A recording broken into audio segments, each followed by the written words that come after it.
안녕하세요. 저는 20년째 금융 컨설팅을 해온 박재민입니다. 여러분이 은행에 믿거라 하고 넣어둔 돈도 바뀌는 정책들 때문에 안전하지 않을 수 있습니다. 그래서 오늘은 국민 대부분이 거래하는 은행의 변화에 대해 중요한 말씀을 드리려고 합니다. 변화를 두려워하지 마세요. 조금만 관심 가지시면 내 돈을 더 안전하게, 더 유리하게 관리할 수 있어요. 얼마 전에 제가 상담해드린 73세의 김할머니께서 이런 말씀을 하셨어요.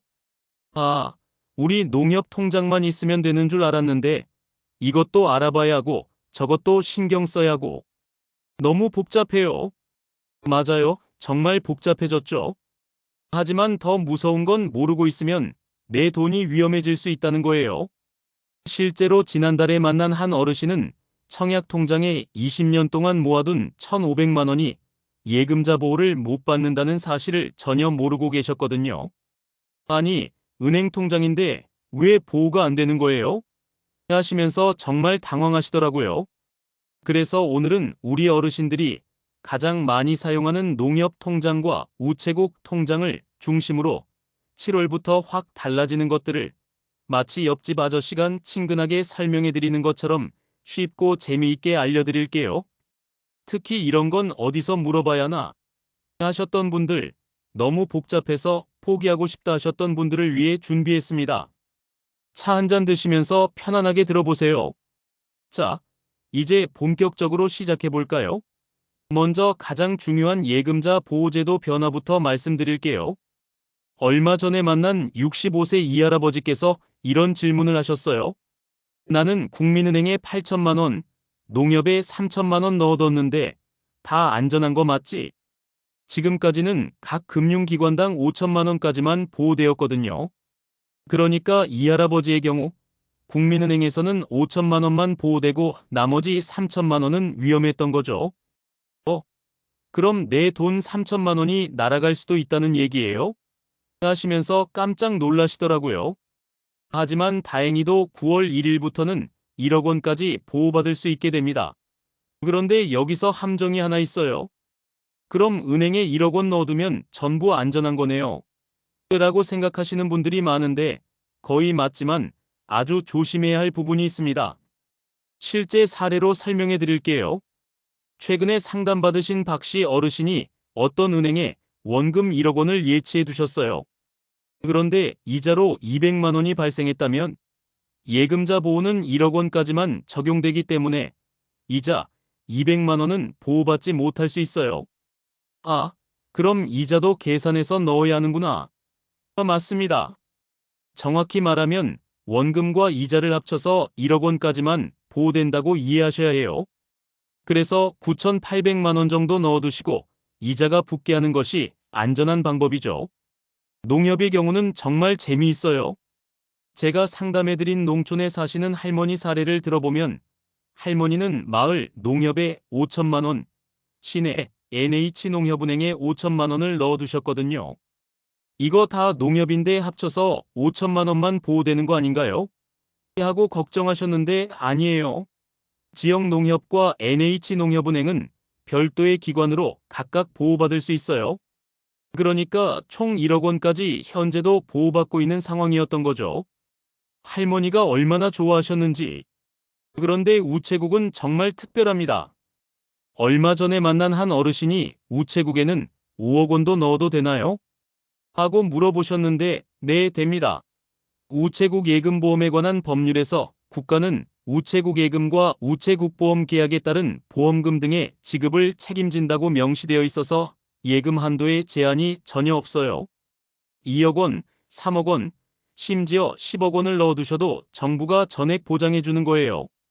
그럼 우체국이 가장 안전한 거네요. 맞습니다. 다만 이자율이 조금 낮을 수 있다는 점만 참고하시면 돼요. 실제로 부동산을 팔고 목돈이 생긴 한 어르신은 제 조언을 듣고 3억 원을 우체국에 예치하셨어요. 이제 마음이 편하다고 하시더라고요. 이 점 꼭 기억해 두세요.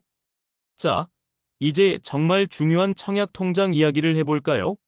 얼마 전에 만난 68세 정할머니께서 서랍에서 낡은 통장 하나를 꺼내 보이시면서 이게 청약 통장인데 20년 전에 은행에서 좋다고 해서 만들어뒀어요.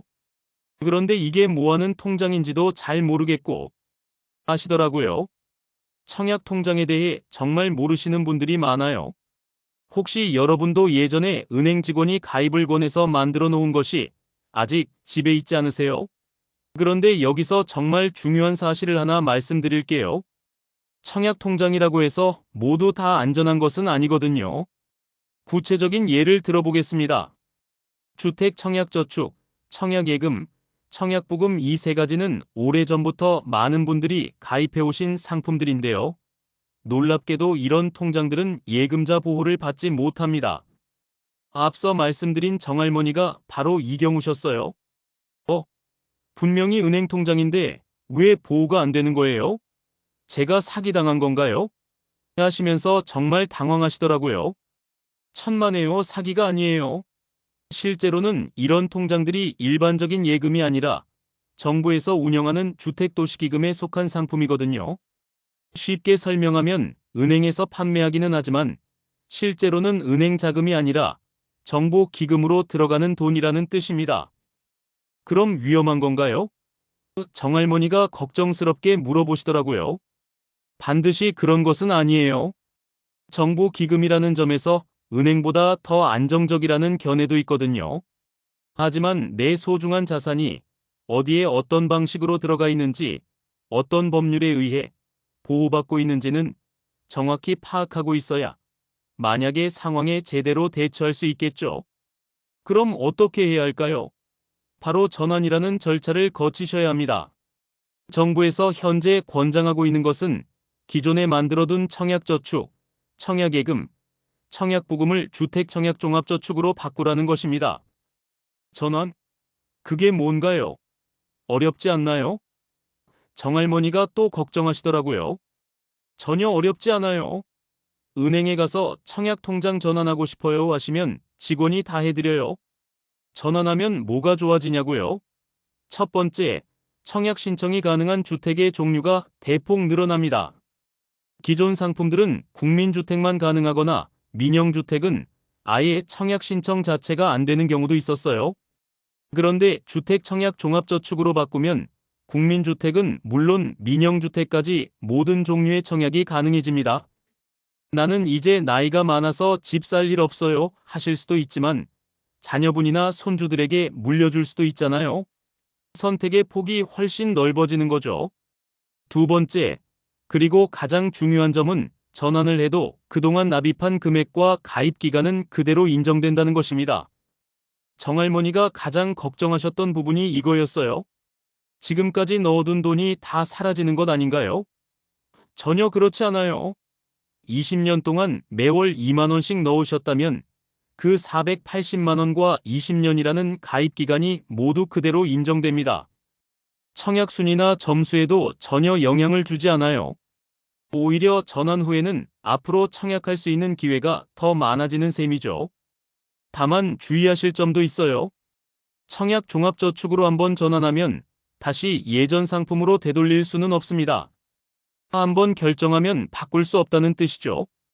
그래서 무조건 바꾸라고 말씀드리는 것이 아니라 본인의 상황을 꼼꼼히 따져보신 후에 결정하시는 것이 가장 현명합니다. 예를 들어 나는 앞으로 청약할 계획이 전혀 없고 그냥 적금처럼만 활용하고 있다 라고 하시면 굳이 바꾸지 않으셔도 될 수 있어요. 하지만 혹시 나중에 자녀에게 물려주거나 주택 청약에 활용할 가능성이 조금이라도 있으시다면 지금 전환해 두시는 것이 훨씬 유리하다는 점 꼭 기억해 주세요. 이제 정말 반가운 소식을 전해드릴 차례예요.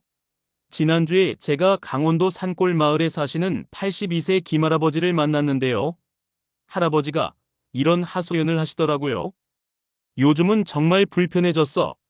예전에는 집 앞에 은행 하나쯤 있었는데 요즘은 전부 문을 닫아버렸지 뭐야. 통장 하나 만들려 해도 버스 타고 2시간씩 시내까지 나가야 해. 정말 공감이 가는 말씀이에요. 은행 지점수가 해마다 줄어들고 있거든요. 특히 시골이나 읍면 지역은 더 심하죠. 디지털 뱅킹이 늘어나면서 은행들이 비용 절감 때문에 지점을 통폐합하고 있기 때문인데요. 문제는 이것이 어르신들께는 너무나 불편한 일이라는 겁니다. 나는 폰뱅킹도 어렵고 계좌이체도 무조건 창구에서 해야 해. 이런 분들 정말 많으시잖아요. 그런데 드디어 7월부터 새로운 제도가 시행됩니다. 이름하여 은행 대리업 제도입니다. 김할아버지께 이 소식을 전해드렸더니 정말이야? 그럼 이제 멀리 안 나가도 되는 거야? 하시면서 정말 기뻐하시더라고요. 쉽게 말하면 이제부터는 은행이 없는 지역에서도 우체국이나 농협, 심지어 저축은행 같은 곳에서 여러 은행 업무를 대신 처리해주는 제도예요. 예전에는 어떻게 했나요? 국민은행 일은 국민은행 가서, 농협 일은 농협 가서, 하나은행 일은 하나은행 가서 이렇게 다 따로따로 봐야 했죠. 정말 번거로웠어요. 그런데 이제는 한 곳에서 여러 은행의 업무를 대신 볼 수 있게 바뀌는 겁니다. 예를 들어 우리 동네 우체국에서 국민은행, 하나은행, 우리은행 업무까지 같이 볼 수 있게 되는 거죠. 현재 우체국에서 이미 가능한 업무들을 소개해드리면 한국시티은행은 벌써 1998년부터 우체국에서 창구 공동이용을 시행하고 있어요. 이미 25년째 해오고 있는 거죠. 한국산업은행도 마찬가지예요. 창구에서 통장 입출금, 무통장 송금이 가능합니다. 실제로 제가 아는 한 어르신은 산업은행이 집에서 너무 멀어서 포기하려 했는데 우체국에서 된다니까 정말 고마웠다고 하시더라고요. IBK기업은행도 동일한 서비스를 제공하고 있고요. 전북은행은 특히 지역 주민들에게 큰 도움이 되고 있어요. 그리고 SC제일은행은 2025년 하반기에 시행 예정이라고 하니까 앞으로 더 많은 은행들이 참여할 것 같아요. 예를 들어 KDB산업은행 고객이라면 가까운 우체국에서 통장 입출금, 무통장 송금, 통장 정리 등의 업무를 볼 수 있습니다. 이 제도가 도입되면 시골에 사시는 어르신들도 멀리 시내까지 안 나가도 되고 가까운 곳에서 예금 가입, 계좌이체, 대출 상담까지 한 번에 처리할 수 있습니다. 실제로 김할아버지께서 이제는 우체국이 단순히 편지나 택배만 맞는 곳이 아니라 우리 동네 작은 은행 역할까지 해주는 곳이 되는구나 하시면서 정말 감탄하시더라고요. 이 제도는 고령층, 장애인, 디지털에 익숙하지 않은 분들을 위해 정부와 금융권이 함께 준비한 제도이기도 해요. 정말 반가운 변화 아닐까요? 그렇다면 은행 대리업 제도가 시행되면 우리 생활은 어떻게 달라질까요? 먼저 시골에 사시는 어르신들께 가장 큰 변화가 생깁니다. 그동안은 계좌 하나 만들려 해도 버스 타고 읍내까지 나가고 기다리고 번호표 뽑고 한나절이 훌쩍 지나가곤 했죠. 그런데 이제는 동네 우체국, 농협, 저축은행 중 한 곳만 가면 여러 은행 업무를 한 번에 볼 수 있습니다. 예를 들어 우체국에 들러서 국민은행 계좌도 만들고 하나은행 상품도 비교하고 예금, 이자율까지 확인할 수 있는 거죠. 그야말로 금융생활의 원스톱 서비스 시대가 오는 셈입니다. 또 하나 직장인들에게도 큰 변화가 찾아옵니다. 평일에는 시간이 없어서 은행 갈 틈도 없던 분들, 이제는 점심시간에 회사 근처 저축은행 대리점에 들러서 국민은행, 우리은행, 신한은행, 농협 상품까지 한자리에서 비교하고 가입할 수 있게 됩니다. 그러면 어떤 은행이 이자가 더 높은지, 내 상황에 맞는 대출 조건이 어딘지 발품 팔지 않고도 바로 알 수 있게 되는 거죠. 게다가 앞으로는 하나의 공간에 여러 은행이 함께 출자한 공동 대리점도 생긴다고 하니 이제 정말 은행 방문이 예전처럼 귀찮은 일이 아니라 쉽고 편한 일로 바뀌게 될 겁니다. 이런 변화는 특히 고령층과 정보 취약계층에게 큰 도움이 될 거예요. 나는 이제 은행 일은 잘 모르겠다 하셨던 분들도 앞으로는 더 쉽고 더 가까이서 더 편리하게 금융 서비스를 이용하실 수 있게 되는 겁니다. 요즘 정말 무서운 게 보이스피싱이죠. 얼마 전에 만난 75세 박할머니께서 이런 일을 겪으셨어요. 어느 날 갑자기 전화가 와서 검찰청에서 전화드렸습니다. 할머니 명의로 계좌가 개설되어서 범죄에 사용되고 있어요. 수사협조차 계좌를 확인해야 하니까 은행에 가서 돈을 다른 계좌로 옮기세요 하더라고요. 다행히 박할머니는 딸에게 먼저 상의하셔서 사기를 당하지 않으셨지만 순간 정말 당황스러웠다. 나 같은 사람도 이럴진데 혼자 사시는 어르신들은 얼마나 무서우실까 하시더라고요. 맞아요. 그래서 농협과 우체국에서도 사기 예방 시스템을 강화하고 있습니다. 고령 고객의 고액 인출 시 추가 확인 절차를 도입하고 있어요. 예를 들어 70세 이상 고객이 300만 원 이상 인출하려고 하면 직원이 어디에 쓰실 건가요? 누가 시켜서 오신 건가요? 전화로 지시받으신 건 아니죠? 이런 질문들을 내서 한 번 더 확인해 주는 거예요. 처음에는 나를 의심하는 건가 하실 수도 있지만 이건 정말 고객을 보호하기 위한 조치거든요. 실제로 이런 시스템 덕분에 사기를 막은 사례가 정말 많아요. 한 어르신이 1,500만 원을 인출하러 오셨는데 직원이 물어보니까 전화로 지시받았다고 하시더래요. 바로 경찰에 신고해서 사기를 막을 수 있었다고 합니다. 보이스피싱 예방을 위한 주의사항을 꼭 기억해 두세요. 검찰에서 전화 왔는데요. 100% 사기입니다. 검찰에서 일반인에게 전화해서 계좌 관련 얘기 절대 안 해요. 금감원에서 수사협조차 계좌를 확인한다. 100% 사기입니다. 금감원도 마찬가지예요. 통장을 빌려달라 절대 안 됩니다. 통장 빌려주는 것 자체가 범죄예요. 택배기사인데 대금을 다른 계좌로 보내달라. 100% 사기입니다. 그리고 이런 것도 기억해 두세요. 진짜 수사기관은 절대로 전화로 돈 옮기라고 하지 않습니다. 만약 정말 수사가 필요하다면 공문을 보내거나 직접 방문해요. 박할머니께 이런 얘기를 해드렸더니 아, 그럼 전화 오면 무조건 끊어버리면 되겠네요. 하시더라고요. 맞습니다. 의심스러운 전화가 오면 이렇게 하세요. 일단 전화를 끊어요. 가족이나 주변 사람에게 상의해요. 정말 궁금하면 해당 기관에 직접 전화해서 확인해요. 수사기관에서 수사협조차, 계좌를 확인한다는 식의 연락이 오면 즉시 끊고 직접 해당 기관에 확인하시기 바랍니다. 한 번의 확인으로 내 소중한 돈을 지킬 수 있어요. 그리고 농협, 우체국 직원들이 이상하다고 느끼면 꼭 말려주니까 직원 말씀 들어보시고 천천히 생각해 보세요. 나는 그런 사기에 안 당한다고 생각하시는 분들도 계시지만 요즘 사기꾼들은 정말 교묘해요. 조심하는 게 최선입니다. 이제 정말 실용적인 정보를 하나 더 알려드릴게요. 우체국 수수료 혜택에 대한 이야기예요. 얼마 전에 만난 69세 최할아버지께서 이런 고민을 털어놓으셨어요. 나는 농협주거래인데 가끔 다른 은행으로 돈 보낼 때마다 수수료가 나가서 아까워. 3,000원, 5,000원씩 나가면 한 달에 10,000원도 넘게 나갈 때가 있어. 정말 공감이 가는 말씀이죠. 요즘 수수료가 만만치 않거든요. 그런데 우체국은 정말 대단해요. 2018년 3월 5일부터 타행송금 및 출금 수수료를 전면 면제했거든요. 최할아버지께 이 소식을 전해드렸더니 정말이야?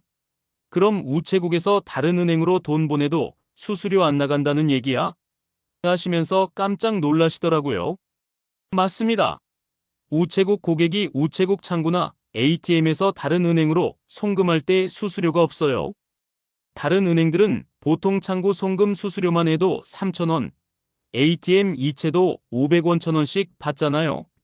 그런데 우체국은 다 무료예요. 그뿐만 아니라 우체국 계좌의 평균 잔액이 50만 원 이상이 되면 인터넷 스마트폰 뱅킹, 타행송금 수수료도 무료입니다. 50만 원이면 별로 부담스럽지 않네요. 최할아버지도 금세 계산하시더라고요. 맞아요. 그렇게 큰 금액이 아니죠. 실제로 비교해 볼까요? 다른 은행들의 경우 창구 타행 송금은 보통 3,000원, ATM 타행 이체는 500원, 1,000원, 인터넷 뱅킹 타행 이체는 400원, 500원, 시간의 출금은 300원, 500원인데 우체국은 창구 타행 송금 무료, ATM 타행 이체 무료, 인터넷 뱅킹 타행 이체 무료, 시간의 출금 무료예요. 정말 차이가 크죠? 예를 들어 한 달에 5번 정도 다른 은행으로 돈을 보내신다면 다른 은행은 수수료만 15,000원, 2만 원 정도 나가는데 우체국은 0원이에요. 최할아버지가 계산해 보시더니 1년이면 수십만 원 차이가 나겠네. 이거 진짜 큰 절약이다 하시면서 정말 좋아하시더라고요. 또 하나 재미있는 혜택이 있어요. 전자금융 약정을 하면 3개월 동안 이체 수수료가 무제한 면제된다고 해요. 그리고 대학교 재학 증명서만 있으면 타행 ATM 거래 수수료를 제외한 다른 수수료가 등록일로부터 1년간 전액 무제한 면제된답니다. 그럼 손자 대학생인데 손자 이름으로 계좌 만들면 되겠네. 최할아버지가 또 한 수를 생각해내시더라고요. 그것도 좋은 방법이에요. 다른 은행들은 일정 조건을 충족해야 주는 혜택을 우체국은 무조건 제공하고 있어서 수수료 부담을 줄이고 싶으신 분들에게 정말 유리합니다. 그럼 내 주거래를 우체국으로 바꿔야겠네. 최할아버지가 진지하게 고민하시더라고요.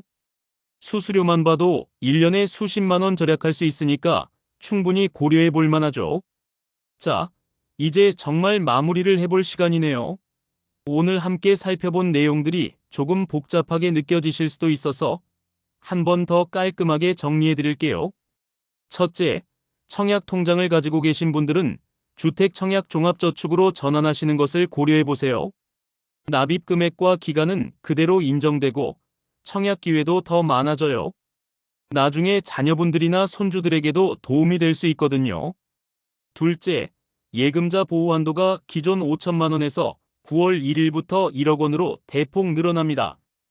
단, 이자 포함이니까 9,800만 원 정도 넣어두시고 이자가 붙게 하는 것이 안전해요. 그리고 여러 은행에 나누어 넣으시면 더 많은 금액을 보호받을 수 있다는 점도 기억하세요. 셋째, 우체국 예금은 정말 특별해요. 예금자 보호법이 아닌 정부가 전액 보장하는 구조라서 금액 제한 없이 안전합니다. 목돈이 있으신 분들은 우체국도 꼭 고려해 보세요. 넷째, 은행 대리업 제도가 7월부터 시작됩니다. 이제는 가까운 우체국, 농협, 저축은행에서 여러 은행의 업무를 한꺼번에 처리할 수 있게 돼요. 특히 시골에 사시는 분들에게는 정말 큰 도움이 될 거예요. 다섯째, 보이스피싱 조심하시고 우체국 수수료 혜택도 잘 활용하세요. 지금이 바로 내 통장 상태를 점검하고 정보를 다시 확인해야 할 시기입니다. 농협이나 우체국 계좌를 보유하고 계신 분들은 지금이 본인의 금융상품을 점검해 볼 좋은 기회예요. 특히 청약 통장을 오래 묵혀두고 계신 분들은 전환을 통해 더 많은 기회를 얻을 수 있으니까요. 그리고 한 가지 더. 혼자서 결정하기 어려우시면 자녀분들이나 주변 분들과 꼭 상의해 보세요. 가족이 함께 의논하면 더 좋은 결정을 할 수 있거든요. 마지막으로 제가 항상 어르신들께 드리는 말씀이에요. 변화를 두려워하지 마세요. 조금만 관심 가지시면 내 돈을 더 안전하게, 더 유리하게 관리할 수 있어요. 오늘 영상 끝까지 함께 해주셔서 진심으로 감사합니다. 이 영상이 조금이라도 도움이 되셨다면 구독과 좋아요, 그리고 알림 설정도 부탁드려요. 그리고 주변에 이런 정보가 필요한 분들이 계시면 꼭 공유해주세요. 앞으로도 어르신들을 위한 똑똑한 생활 정보와 금융 지혜를 마치 옆집 아들이 설명해드리는 것처럼 쉽고 따뜻하게 전해드리겠습니다. 그럼 다음 영상에서 찾아뵙겠습니다.